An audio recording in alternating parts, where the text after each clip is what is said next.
സംസ്ഥാനത്ത് വോട്ടെടുപ്പിന് ഇനി 5 ദിവസം. അവസാന ഘട്ടത്തിൽ പ്രചാരണം കൊഴുപ്പിക്കുകയാണ് സ്ഥാനാർത്ഥികളും മുന്നണികളും.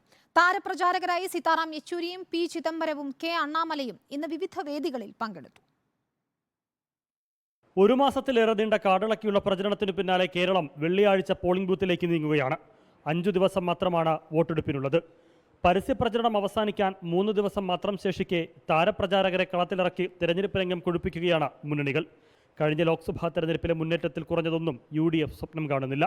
ഞാൻ ഇവിടെ ഈ പാലക്കാട്ടുകാർ എങ്ങനെ അറിയോ, ഒരു പൂവ് കൊടുത്താൽ പൂന്തോട്ടം തരുന്ന ആൾക്കാരാ. ഞാൻ അങ്ങോട്ട് കുറച്ച് സ്നേഹം കൊടുത്താൽ എനിക്ക് ഭാര്യയ്ക്ക് ഒരു സ്നേഹം തരിക. കഴിഞ്ഞ തവണത്തെ ഒരു സീറ്റ് എന്ന നാണക്കേടിൽ നിന്നുള്ള മോചനവും കുതിച്ചുകയറ്റവുമാണ് ഇടതിന്റെ ലക്ഷ്യം.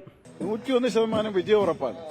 ഈ നട്ടപ്പുറ വെയിലത്ത് പോലും 11 മണി, ഉച്ചയ്ക്ക് 1 മണി 2 മണിക്കൊക്കെ എന്ത് ജനമാണ്. രാത്രിയൊക്കെ എന്ന് പറഞ്ഞാൽ പറയാൻ പറ്റത്തില്ല. അത്രയും ഒരു ബൂത്തിൽ നിന്ന് തന്നെ ആയിരക്കണക്കിന് ആളുകളാണ് വരുന്നത്. അതേസമയം എന്തു വില കൊടുത്തും ഇത്തവണ അക്കൗണ്ട് തുറക്കാൻ ലക്ഷ്യമിട്ടാണ് BJPയുടെ പോരാട്ടം.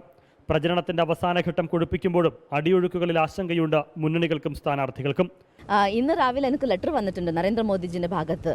And he is very confident that I will win from Kasaragod. തീർച്ചയായിട്ടും ഞാൻ ജയിച്ചു വന്നു കഴിഞ്ഞെങ്കിൽ ഇവിടെ ഞാൻ മൾട്ടി സ്പെഷ്യാലിറ്റി ഹോസ്പിറ്റലിൽ പിന്നെ എയിംസ് കൊണ്ടുവരാൻ ഞാൻ ട്രൈ ചെയ്യും. അത് മോദിജി എനിക്ക് എന്തെങ്കിലും തരും. പിന്നെ ഒരു കോൺഫിഡൻറ്റ് എനിക്കുണ്ട്, 100% ഉണ്ട്. അതിശക്തമായ പോരാട്ടം നടക്കുന്ന പല മണ്ഡലങ്ങളിലും പ്രവചനാതീതമാണ് സാഹചര്യം. കേന്ദ്ര സംസ്ഥാന നേതാക്കൾ ഉഴുതുമറച്ചിട്ട കേരളത്തിന്റെ ട്രാക്കിൽ ആരോടിക്കയറുമെന്നതും കാലിടറി വീഴുന്നത് ആരെല്ലാമെന്നതും കാത്തിരുന്നു തന്നെ കാണേണ്ട suspense. Reporter Al Ameen, in Reporter, Thiruvananthapuram.